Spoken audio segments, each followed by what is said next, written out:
Don Quixote by Miguel de Cervantes Saavedra. Volume 2, Chapter 20. Wherein an account is given of the wedding of Camacho the rich, together with the incident of Basilio the poor. Full size scarce had the fair Aurora given bright Phoebus time to dry the liquid pearls upon her golden locks with the heat of his fervent rays, when Don Quixote, shaking off sloth from his limbs, sprang to his feet and called to his squire Sancho, who was still snoring, seeing which Don Quixote ere he roused him thus addressed him. Happy thou, above all the dwellers on the face of the earth, that, without envying or being envied, sleepest with tranquil mind, and that neither enchanters persecute nor enchantments affright. Sleep, I say, and will say 100 times, without any jealous thoughts of thy mistress to make thee keep ceaseless vigils, or any cares as to how thou art to pay the debts thou owest, or find tomorrow's food for thyself and thy needy little family, to interfere with thy repose. Ambition breaks not thy rest, nor doth this world's empty pomp disturb thee, for the utmost reach of thy anxiety is to provide for thy ass, since upon my shoulders thou hast laid the support of thyself, the counterpoise and burden that nature and custom have imposed upon masters. The servant sleeps and the master lies awake thinking how he is to feed him, advance him, and reward him. The distress of seeing the sky turn brazen, and withhold its needful moisture from the earth, is not felt by the servant but by the master, who in time of scarcity and famine must support him who has served him in times of plenty and abundance. Full size to all this Sancho made no reply because he was asleep, nor would he have wakened up so soon as he did had not Don Quixote brought him to his senses with the butt of his lance.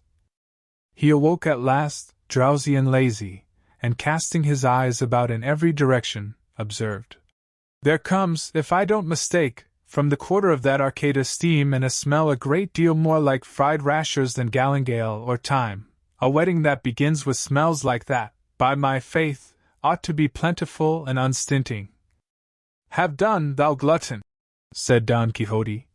"Come, let us go and witness this bridal, and see what the rejected Basilio does." "Let him do what he likes," returned Sancho. "Be he not poor, he would marry Quiteria. To make a grand match for himself, and he without a farthing, is there nothing else? Faith, señor, it's my opinion the poor man should be content with what he can get, and not go looking for dainties in the bottom of the sea. I will bet my arm that Camacho could bury Basilio in reals, and if that be so, as no doubt it is, what a fool Quiteria would be to refuse the fine dresses and jewels Camacho must have given her and will give her, and take Basilio's bar-throwing and sword-play. They won't give a pint of wine at the tavern for a good cast of the bar or a neat thrust of the sword. Talents and accomplishments that can't be turned into money, let Count Durlos have them, but when such gifts fall to one that has hard cash, I wish my condition of life was as becoming as they are. On a good foundation you can raise a good building, and the best foundation in the world is money." "For God's sake, Sancho," said Don Quixote here, "stop that harangue. It is my belief, if thou wert allowed to continue all thou beginnest every instant, thou wouldst have no time left for eating or sleeping, for thou wouldst spend it all in talking." "If your worship had a good memory," replied Sancho, "you would remember the articles of our agreement before we started from home this last time. One of them was that I was to be let say all I liked, so long as it was not against my neighbor or your worship's authority, and so far, it seems to me, I have not broken the said article." "I remember no such article, Sancho," said Don Quixote, "and even if it were so, I desire you to hold your tongue and come along, for the instruments we heard last night are already beginning to enliven the valleys again, and no doubt the marriage will take place in the cool of the morning, and not in the heat of the afternoon." Sancho did as his master bade him, and putting the saddle on Rocinante and the pack saddle on Dapple, they both mounted and at a leisurely pace entered the arcade. The first thing that presented itself to Sancho's eyes was a whole ox spitted on a whole elm tree, and in the fire at which it was to be roasted there was burning a middling-sized mountain of faggots, and 6 stew-pots that stood round the blaze had not been made in the ordinary mould of common pots, for they were 6 half-wine jars, each fit to hold the contents of a slaughterhouse. They swallowed up whole sheep and hid them away in their insides without show, eyeing any more sign of them than if they were pigeons. Countless were the hares ready-skinned and the plucked fowls that hung on the trees for burial in the pots, numberless the wild fowl and game of various sorts suspended from the branches that the air might keep them cool. Sancho counted more than 60 wine skins of over 6 gallons each, and all filled, as it proved afterwards, with generous wines. There were, besides, piles of the whitest bread, like the heaps of corn one sees on the threshing floors. There was a wall made of cheeses arranged like open brickwork, and 2 cauldrons full of oil, bigger than those of a dyer's shop, served for cooking fritters, which when fried were taken out with 2 mighty shovels, and plunged into another cauldron of prepared honey that stood close by. Of cooks and cookmaids there were over 50, all clean, brisk, and blithe. In the capacious belly of the ox were a dozen soft little sucking pigs, which, sewn up there, served to give it tenderness and flavor. The spices of different kinds did not seem to have been bought by the pound but by the quarter, and all lay open to view in a great chest. In short, all the preparations made for the wedding were in rustic style, but abundant enough to feed an army. Full-size Sancho observed all, contemplated all, and everything won his heart. The first to captivate and take his fancy were the pots, out of which he would have very gladly helped himself to a moderate pipkinful. Then the wine-skins secured his affections, and lastly, the produce of the frying pans, if, indeed, such imposing cauldrons may be called frying pans, and unable to control himself or bear it any longer, he approached one of the busy cooks and civilly but hungrily begged permission to soak a scrap of bread in one of the pots, to which the cook made answer, "Brother, this is not a day on which hunger is to have any sway, thanks to the rich Camacho. Get down and look about for a ladle and skim off a hen or 2, and much good may they do you." "I don't see one," said Sancho. "Wait a bit," said the cook. "Sinner that I am! How particular and bashful you are!" And so saying, he seized a bucket, and plunging it into one of the half-jars took up 3 hens and a couple of geese, and said to Sancho, "Fall to, friend, and take the edge off your appetite with these skimmings until dinner-time comes." "Full size. I have nothing to put them in," said Sancho. "Well then," said the cook, "take spoon and all, for Camacho's wealth and happiness furnish everything." While Sancho fared thus, Don Quixote was watching the entrance, at one end of the arcade, of some 12 peasants, all in holiday and gala dress, mounted on 12 beautiful mares with rich handsome field trappings and a number of little bells attached to their petrals, who, marshalled in regular order, ran not one but several courses over the meadow, with jubilant shouts and cries of, "Long live Camacho and Quiteria! He as rich as she is fair, and she the fairest on earth!" Hearing this, Don Quixote said to himself, "It is easy to see these folk have never seen my Dulcinea del Toboso, for if they had they would be more moderate in their praises of this Quiteria of theirs." Shortly after this, several bands of dancers of various sorts began to enter the arcade at different points, and among them one of sword dancers composed of some 24 lads of gallant and high-spirited mien, clad in the finest and whitest of linen, and with handkerchiefs embroidered in various colors with fine silk, and one of those on the mares asked an active youth who led them if any of the dancers had been wounded. "As yet, thank God, no one has been wounded," said he. "We are all safe and sound." And he at once began to execute complicated figures with the rest of his comrades, with so many turns and so great dexterity, that although Don Quixote was well used to see dances of the same kind, he thought he had never seen any so good as this. He also admired another that came in composed of fair young maidens, none of whom seemed to be under 14 or over 18 years of age, all clad in green stuff, with their locks partly braided, partly flowing loose, but all of such bright gold as to vie with the sunbeams, and over them they wore garlands of jessamine, roses, amaranth, and honeysuckle. At their head were a venerable old man and an ancient dame, more brisk and active, however, than might have been expected from their years. The notes of a Zamora bagpipe accompanied them, and with modesty in their countenances and in their eyes, and lightness in their feet, they looked the best dancers in the world. Full size following these there came an artistic dance of the sort they call speaking dances. It was composed of 8 nymphs in 2 files, with the god Cupid leading one and the other, the former furnished with wings, bow, quiver and arrows, the latter in a rich dress of gold and silk of divers colors. The nymphs that followed Love bore their names written on white parchment in large letters on their backs.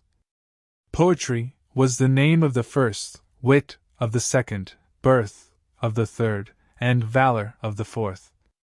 Those that followed Interest were distinguished in the same way. The badge of the first announced liberality, that of the second, largesse, the third, treasure, and the fourth, peaceful possession. In front of them all came a wooden castle drawn by 4 wild men, all clad in ivy and hemp-stained green, and looking so natural that they nearly terrified Sancho. On the front of the castle and on each of the 4 sides of its frame it bore the inscription, Castle of Caution. 4 skillful tabor and flute players accompanied them, and the dance having been opened, Cupid, after executing 2 figures, raised his eyes and bent his bow against a damsel who stood between the turrets of the castle, and thus addressed her, I am the mighty god whose sway is potent over land and sea. The heavens above us own me, nay, the shades below acknowledge me. I know not fear, I have my will, whatever my whim or fancy be. For me there's no impossible, I order, bind, forbid, set free. Having concluded the stanza he discharged an arrow at the top of the castle, and went back to his place. Interest then came forward and went through 2 more figures, and as soon as the tabors ceased, he said, But mightier than love am I, though love it be that leads me on, than mine no lineage is more high, or older, underneath the sun. To use me rightly few know how, to act without me fewer still, for I am Interest, and I vow forevermore to do thy will. Interest retired, and Poetry came forward, and when she had gone through her figures like the others, fixing her eyes on the damsel of the castle, she said, with many a fanciful conceit, Fair lady, winsome Poesy her soul, an offering at thy feet, presents and sonnets unto thee. If thou my homage wilt not scorn, thy fortune, watched by envious eyes, on wings of Poesy upborne shall be exalted to the skies. Poetry withdrew, and on the side of Interest Liberality advanced, and after having gone through her figures said to give, while shunning each extreme, the sparing hand, the overfree therein consists, so wise men deem, the virtue liberality. But thee, fair lady, to enrich myself a prodigal I'll prove, a vice not wholly shameful, which may find its fair excuse in love. In the same manner all the characters of the 2 bands advanced and retired, and each executed its figures, and delivered its verses, some of them graceful, some burlesque, but Don Quixote's memory, though he had an excellent one, only carried away those that have been just quoted. All then mingled together, forming chains and breaking off again with graceful, unconstrained gaiety, and whenever Love passed in front of the castle he shot his arrows up at it, while Interest broke gilded pellets against it. At length, after they had danced a good while, Interest drew out a great purse, made of the skin of a large brindled cat and to all appearance full of money, and flung it at the castle, and with the force of the blow the boards fell asunder and tumbled down, leaving the damsel exposed and unprotected. Interest and the characters of his band advanced, and throwing a great chain of gold over her neck pretended to take her and lead her away captive, on seeing which, Love and his supporters made as though they would release her, the whole action being to the accompaniment of the tabors and in the form of a regular dance. The wild men made peace between them, and with great dexterity readjusted and fixed the boards of the castle, and the damsel once more ensconced herself within, and with this the dance wound up, to the great enjoyment of the beholders. Don Quixote asked one of the nymphs who it was that had composed and arranged it. She replied that it was a beneficiary of the town who had a nice taste in devising things of the sort. I will lay a wager, said Don Quixote, that the same bachelor or beneficiary is a greater friend of Camacho's than of Basilio's, and that he is better at satire than at vespers. He has introduced the accomplishments of Basilio and the riches of Camacho very neatly into the dance. Sancho Panza, who was listening to all this, exclaimed, "The king is my cock, I stick to Camacho." "It is easy to see thou art a clown, Sancho," said Don Quixote, "and one of that sort that cry long life to the conqueror." "I don't know of what sort I am," returned Sancho, "but I know very well I'll never get such elegant skimmings off Basilio's pots as these I have got off Camacho's." And he showed him the bucket full of geese and hens, and seizing one began to eat with great gaiety and appetite, saying, "A fig for the accomplishments of Basilio. As much as thou hast so much art thou worth, and as much as thou art worth so much hast thou. As a grandmother of mine used to say, there are only two families in the world, the haves and the haven'ts, and she stuck to the haves. And to this day, Señor Don Quixote, people would sooner feel the pulse of have than of no. An ass covered with gold looks better than a horse with a pack saddle. So once more I say I stick to Camacho, the bountiful skimmings of whose pots are geese and hens, hares and rabbits. But of Basilio's, if any ever come to hand, or even to foot, they'll be only rinsings." "Hast thou finished thy harangue, Sancho?" said Don Quixote. "Of course I have finished it," replied Sancho, "because I see your worship takes offense at it. But if it was not for that, there was work enough cut out for 3 days." "God grant I may see thee dumb before I die, Sancho," said Don Quixote. "At the rate we are going," said Sancho, "I'll be chewing clay before your worship dies, and then, maybe, I'll be so dumb that I'll not say a word until the end of the world, or, at least, till the day of judgment." "Even should that happen, O Sancho," said Don Quixote, "thy silence will never come up to all thou hast talked, art talking, and will talk all thy life. Moreover, it naturally stands to reason that my death will come before thine, so I never expect to see thee dumb, not even when thou art drinking or sleeping, and that is the utmost I can say." "In good faith, Señor," replied Sancho, "there's no trusting that fleshless one, I mean death, who devours a lamb as soon as the sheep, and, as I have heard our curate say, treads with equal foot upon the lofty towers of kings and the lowly huts of the poor.